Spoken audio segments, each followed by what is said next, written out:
cutting back on addiction by keeping unneeded painkillers off the streets.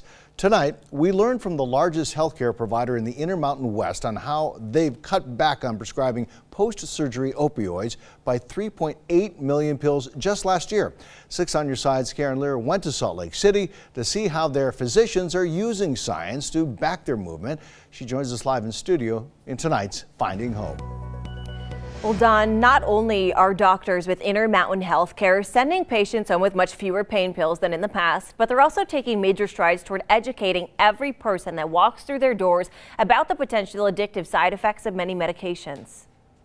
78 to 80% of current heroin users started with prescription pain medication. That's motivation enough for Dr. Jay Bishop and the rest of Utah's Intermountain Healthcare system to step up and take action in efforts to prevent playing a part in increased opioid addiction among their patients. But what we found is we can prescribe at least 50% less than we are currently prescribing. In 2017, Intermountain started a database compiling information from 170,000 patients post-surgery. Hysterectomy, eye surgery, kidney stones, broken arms, knee replacements. Their main areas of focus: was your pain adequately controlled, and did you take home more prescription painkillers than you needed? The results are eye-opening for physicians. To say, look, you've been giving 30 Percocet tablets to patients who've had kidney stones. They're going to take on average 4. Wow.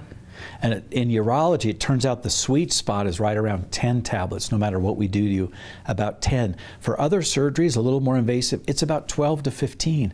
But it's not these high numbers, 60, 30, that we used to prescribe. It's far less than that. They even take into account whether or not the patient has a higher tolerance for opioids, depending on medications for other conditions. The physicians can go into the electronic medical record and say, okay, I just did a knee replacement on somebody who's taking narcotics coming into surgery. What's the average number that they consume? Intermountain's physicians then typically send home 2 prescriptions, one to manage pain in the immediate days following surgery, and a second dated prescription that can't be filled until a week later. So that just in case they need it, they have it. Since the start of the shared database, a major cutback on the number of unneeded pills sent home. And having done that across the system, we've decreased opioid prescriptions by 24%. Tallying up to the equivalent of 3.8 million pills in just 1 year. It's a lot of pills that weren't going to be used for good reasons. They've also implemented a program called Speak Out, Opt Out, Throw Out, educating patients they don't need to take opioids if they don't want to. Patients will now say, do I really need to take these? I'm going to take the prescription. I'm not going to fill it unless I need it.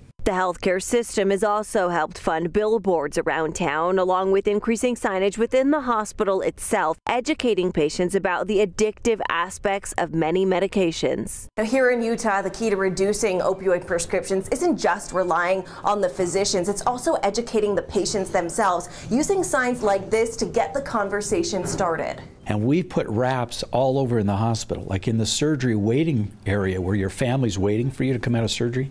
We have literature in there. We have wraps that show the dangers of opioids. So by the time you come out of surgery and are ready for discharge, we've hit you and your family to say, hey, look, these can be very dangerous substances.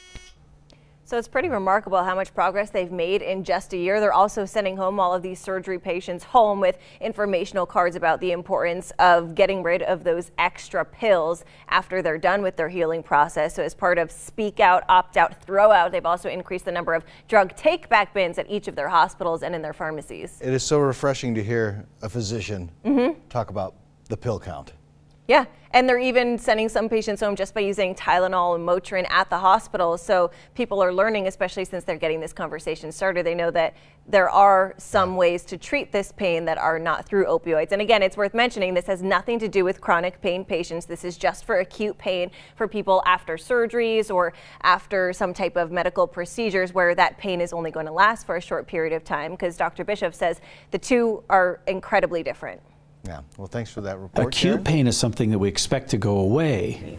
Chronic pain is something that is a chronic disease like diabetes or back pain or high blood pressure that needs constant management until the pain either goes away, and in some it never does go away, so it needs constant management. Now, as part of their research, many chronic pain physicians with Intermountain Healthcare have also been exploring alternative treatments to help their patients, finding great success so far with some things like movement therapy and anti-inflammatory steroids.